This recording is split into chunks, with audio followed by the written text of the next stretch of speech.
Agak-agak dah ada yang berani nak kerat jari tak? Lepas ni sesiapa pun Perdana Menteri, tak kisahlah Tuan Haji Hadi ke, Daniel Ar-Rashid ke, sesiapa pun yang jadi Perdana Menteri, Malaysia ni tetap akan ada konsert.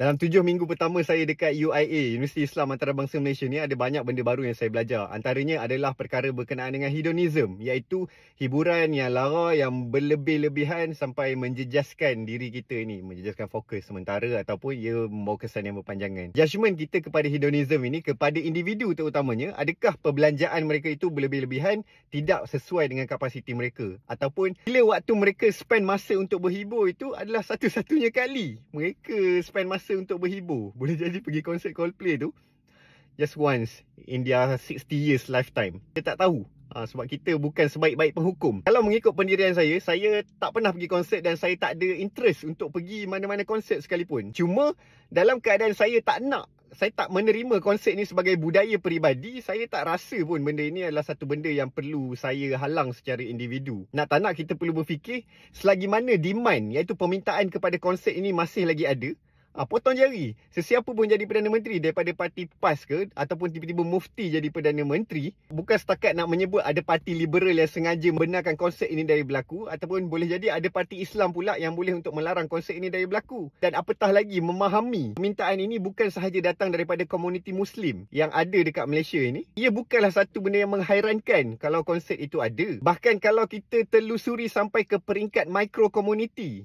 di majlis-majlis perkahwinan tetap ada nyanyian antara lelaki dengan perempuan, ada juga tarian-tarian yang berlandaskan budaya seperti zapin, tarian-tarian yang boleh jadi mempamerkan sebahagian daripada batas aurat lelaki dan perempuan yang kelihatannya mengasyikkan dan lara.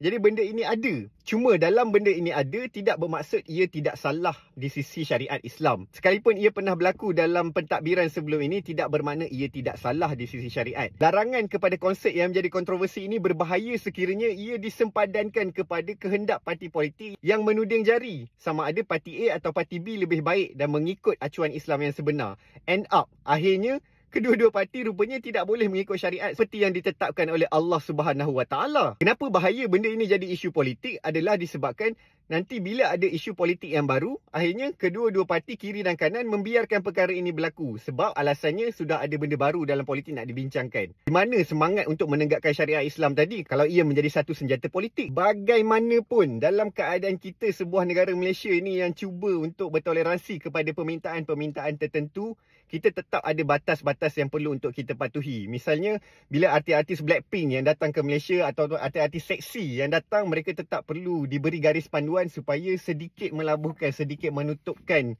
aurat mereka supaya tidak terlalu menjolok mata.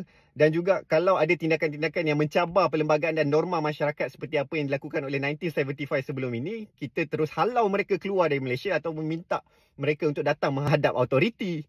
Jadi ini adalah satu bentuk garis panduan dalam keadaan kita bertoleransi. Ada hiburan-hiburan tertentu yang kita benarkan untuk berlaku dalam Malaysia. Adakah penganjuran konsert ini bertepatan dengan syariah? Jawapan saya tidak. Tapi adakah dengan membuat pembatalan di minit-minit akhir atau sengaja untuk memberikan satu kezaliman kepada mereka yang sudah berharap, sama ada dari segi material, daripada spiritual, kerana mungkin itu artis yang diidolakan mereka. Sekali lagi, walaupun ia bukan satu praktis di dalam syariat, adakah tindakan kita menzalimi orang lain ini adalah benar dalam prinsip syariah? Sebaiknya ia janganlah dijadikan modal politik. Kadang-kadang Tuhan nak tunjuk tu sekejap saja.